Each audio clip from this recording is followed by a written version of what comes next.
You will hear a number of different recordings, and you will have to answer questions on what you hear.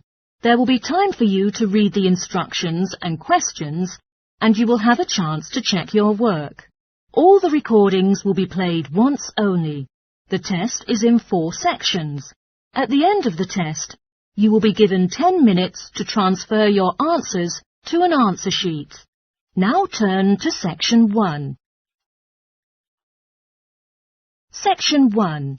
You will hear a woman telephoning a travel agency for a hotel inquiry. First, you have some time to look at questions 1 to 5.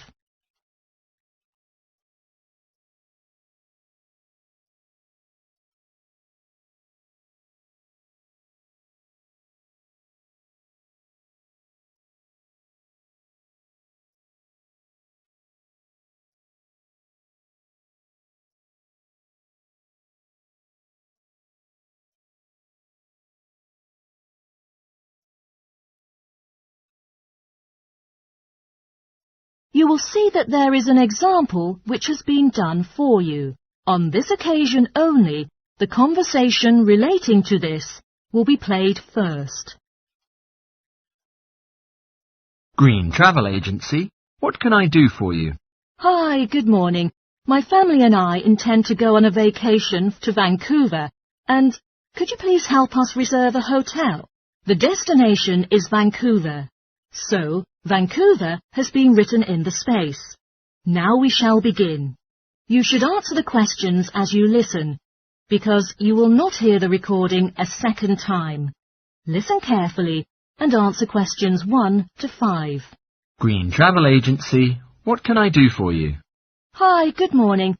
My family and I intend to go on a vacation to Vancouver, and could you please help us reserve a hotel? Sure, with pleasure. First, I'll take some notes down of your personal details. May I have your full name, please? Anna Hardy. Hi, Anna. There is a hotel in Vancouver named Holiday Chilcotin, which is very popular with guests on vacation. Chilcotin? Can you spell it? Chilcotin. A local hotel. Where is it? Is it in the downtown area? You see, my family prefers to stay in a quieter zone during vacation. Not too busy, you know. No worries. Actually, it's 10 miles from the city centre, near a train station. Oh, I think that's okay. I'm travelling with my husband. Is it expensive to stay in that hotel? Well, in your case, I think a double room would suit you well. Normally, it's $210. If you can make a reservation in advance, you can pay $169 for a night. That sounds pretty reasonable. I'd like to book for 5 nights from the 27th of June through to the 1st of July. Are there still rooms available? Let me check. Yes, they have some vacant rooms. Would you like to book it now? Wait, one more question. Are any meals included in the price? Well, you need to pay separately for lunch and dinner, except the breakfast, which is provided from 7 to 9. All right. Please book it for me. Is there anything we can do near the hotel? Yeah, it only takes 10 minutes to walk to a science museum sponsored by the City Council. Excellent. I think my husband will love it. Before you hear the rest of the conversation, you have some time to look at questions 6 to 10.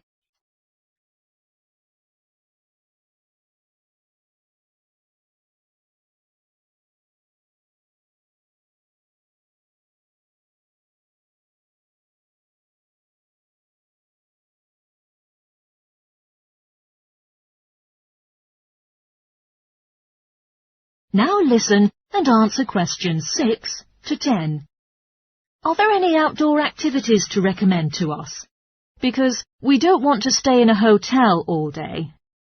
Oh, yes. If you like to go cycling, there is a shop near the hotel where you can rent a bike. Helmets are on sale, but you'll have to take your own boots. That sounds great. I think I'll do that. Also, it's a charming place for visitors who like to go mountain climbing. Oh, awesome! The hotel prepares 2 trips to a nearby mountain. One trip starts at 9 in the morning, and the other one is at 2 in the afternoon each day. You can just call reception to make a reservation, and it's free of charge. But please be careful of fires, which are not allowed. If you like, you can go fishing in the lakes. For camping, a tent can be borrowed for a rest from the driver. Oh, I can't wait. It sounds like a lot of fun.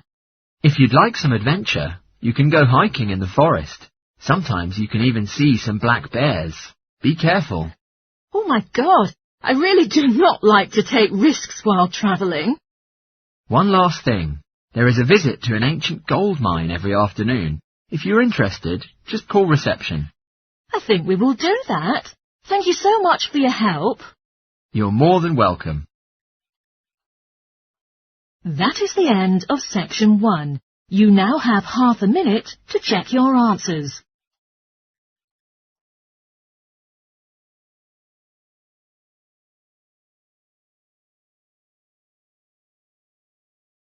Now turn to section 2. Section 2. You will hear an introduction to a cycling holiday that the leader of a college campaign club is delivering to its members. First, you have some time to look at questions 11 to 16.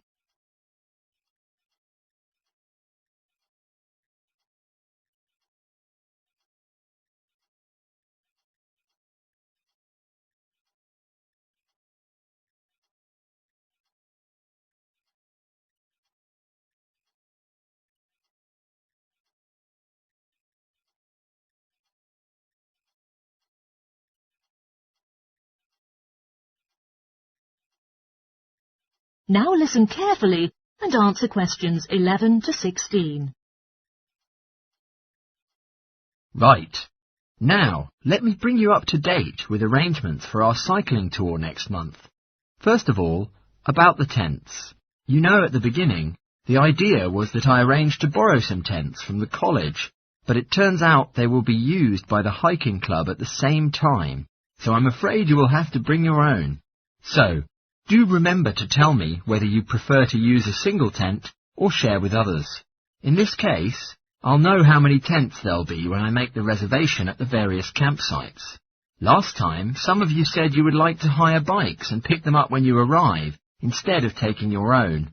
Well, I've asked lots of shops or agencies about bike hiring in St Andrews, the town where we'll be arriving, and unfortunately there aren't any shops that offer this service, so which, I'm afraid, means taking your own.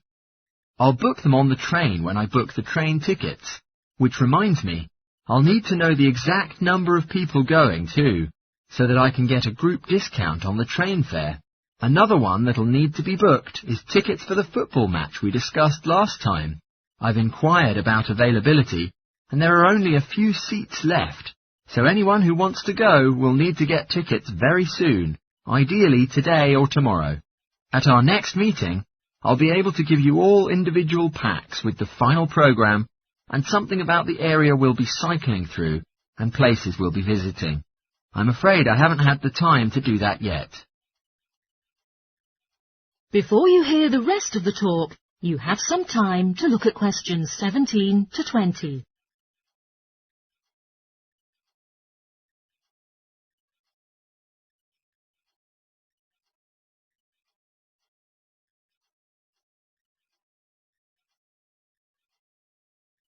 Now listen and answer questions 17 to 20. Now, I'll tell you briefly about some of the attractions in the places we'll be staying. As I said, we'll be taking the train to St Andrews, where there are 1 or 2 very good restaurants. One thing that's definitely worth visiting there is the sites where the original town was constructed nearly 1,000 years ago. There's not much of the original buildings left, but there's still plenty to see. The site is being excavated, and you'll be able to help out if you want to.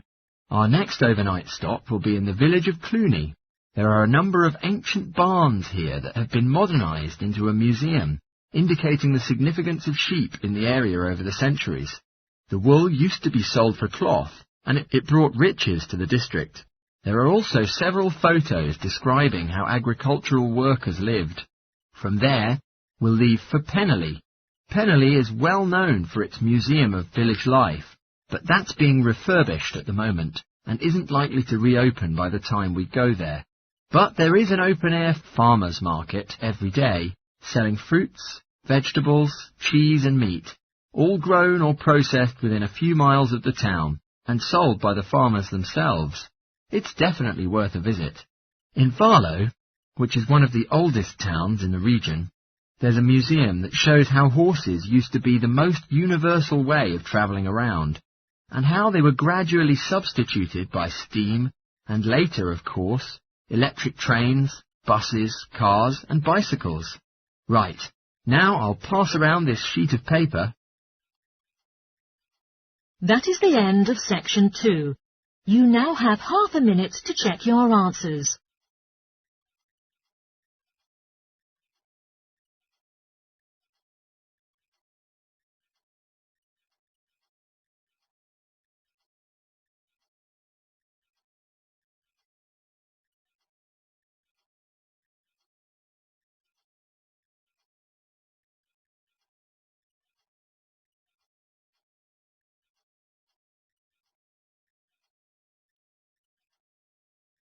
Now turn to section 3. Section 3. You will hear a tutor and his student called Helen discussing the anthropology project she is researching. First, you have some time to look at questions 21 to 24.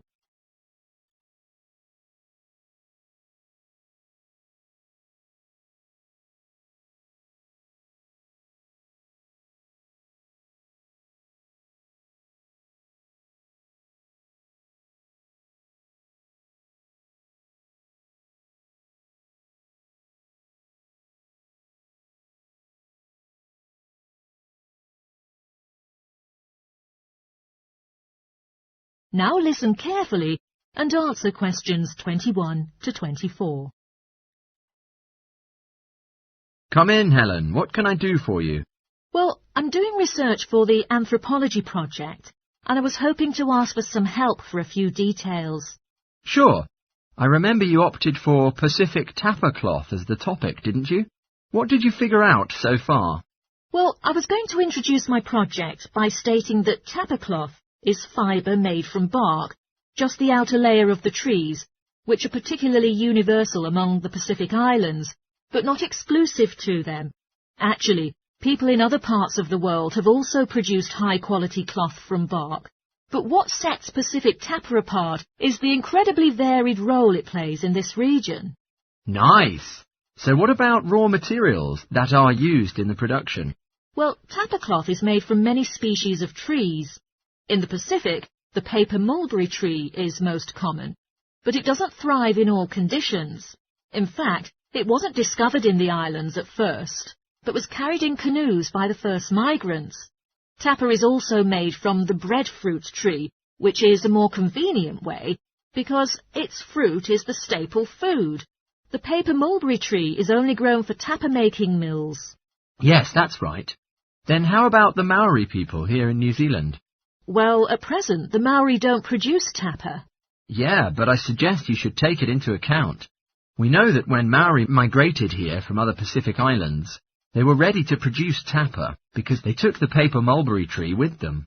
The thing was, after they'd been in New Zealand a bit, they found the flax plant is superior to tappa because it makes stronger fabric. By the time Europeans arrived in the 18th century, Maori were producing all their fabric from flax rather than the tappa, and had been for some time. OK, so in terms of the production process itself, first the inner bark is beaten with a wooden hammer to soften the fibres. Then the various pieces are glued together using adhesive paste made from the aloe root tuber, which is the only way to fabricate large pieces of cloth, because bark strings are too fine to be woven together, and stitch isn't strong enough. Before you hear the rest of the talk, you have some time to look at questions 25 to 30.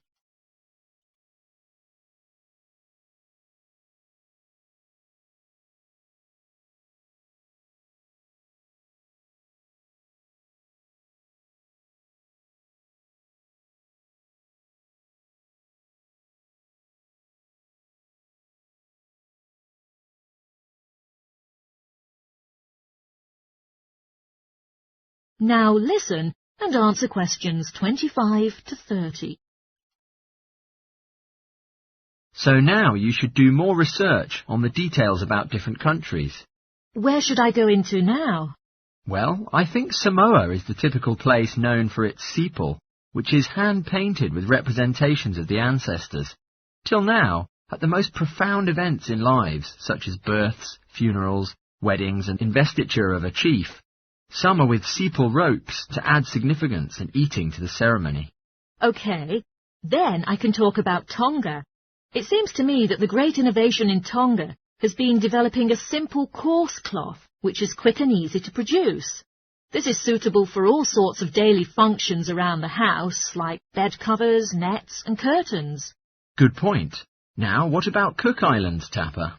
Well, the Swelia is of poor quality. Consequently, the breadfruit tree is often used. One type of thick cloth, called tekoda, was wrapped around the poles and used to make the entrances to places of worship, and therefore was highly regarded in local culture. You might mention Fiji as well, which is interesting, because tappa was actually used as currency there.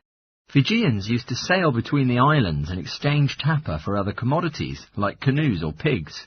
I know that in Tahiti, the tappa cloth is regarded differently, because the patterns are in colour, which is considered more valuable than the usual patterns. You're right about the Tahitians using coloured pigments, but they aren't more valuable. The colours are only decoration. People enjoy wearing bright robes, especially for dancing and competitive games, and do it just for fun. Oh, I'll take a note of that. Well, the last place I was going to mention was Tikopia. Even today it's a common place to see wearing clothes made of tappa cloth. And on many of the other islands, the tappa only come out on special occasions. But here, you see people working in the gardens wearing tappa. Sounds promising, Helen. I'll look forward to the presentation of your project. That is the end of section 3. You now have half a minute to check your answers.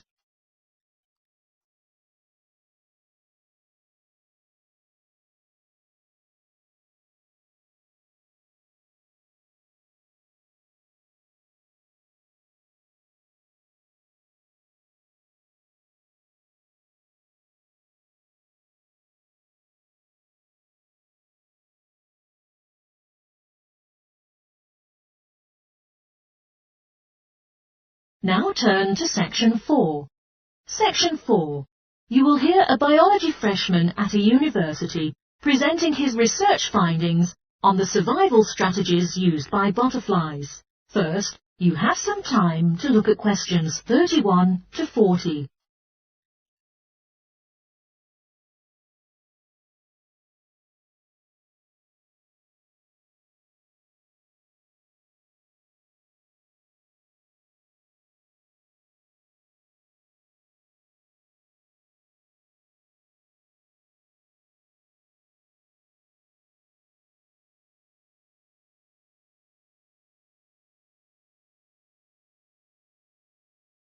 Now, listen carefully and answer questions 31 to 40. We were required to do the investigation regarding survival strategies of particular animals, and I chose to study how the butterflies will do for survival when cold weather and food shortage could easily influence their life cycle. I concentrated on a number of main strategies butterflies adopt to handle these harsh conditions: hibernation and migration. First, let's talk about the hibernation, which means a long-term sleep, in which an animal's metabolism slows to conserve strength. Various butterfly species have formed different patterns of hibernation at continuous periods of their life cycle. For example, the banded hair freak hardly hibernates in its full-grown adult form, but as an egg, and another species, the dappled white, breathes during the winter in a crystallized stage, and during this time, it's able to draw on the energy it stimulated earlier on in its larval stage. Though the slowing of the metabolism in hibernation functions with many of the difficulties faced in winter, it can't prevent them all. In addition, some butterflies have extra plans for survival. For instance, they develop a substance in their blood, usually in glycerol or sorbitol, which serves as antifreeze, thereby adding extra resistance against lower temperatures. Actually, there is a positive side to the cold weather. Fewer predators exist to cause problems. This is because they're mainly active in warm weather. So, now let's move on to the second type of survival strategy the butterflies used in winter. Migration. That means moving to regions with a more suitable environment. I'm going to start this topic with a detailed study about particular cases of migratory species. The monarch butterfly. Many butterfly species found in various zones of the world migrate, like the red admiral, a British butterfly which winters in North Africa. But the monarch butterfly is the sole example to do this in North America. At any stage of the life cycle, the monarch cannot survive in the low winter temperatures. So when it gets cold, the monarchs begin to gather in huge groups and fly south. They can travel up to 3,500 miles. But only the last summer generation of monarchs migrate. Normal generations only live for a maximum of 10 days. In fact, the last migration generation, as reported, do for 6 months, which enables them to take such a long journey. These huge teams of migrating monarchs only fly during daylight hours, and at night they usually have a rest in trees, again often in vast groups. Research is now being done into what encourages them to reach the destination. It has been known for years that they find their way on the journey by following rivers, and there are a few of these along their migratory route. However, the new research indicates that they may also treat the sun as a navigational aid. During this time, they are able to feed, mainly from a type of flower called milkweed, but they are not able to reproduce during this period. The monarchs hand in their lineage to a particular region in Mexico, known as the Pierre a Sequoia. The monarchs are anticipated with great interest within the region, and over recent years, their annual arrival has gained great popularity among tourists. However, their habitat is being increasingly threatened. That is the end of section 4. You now have half a minute to check your answers.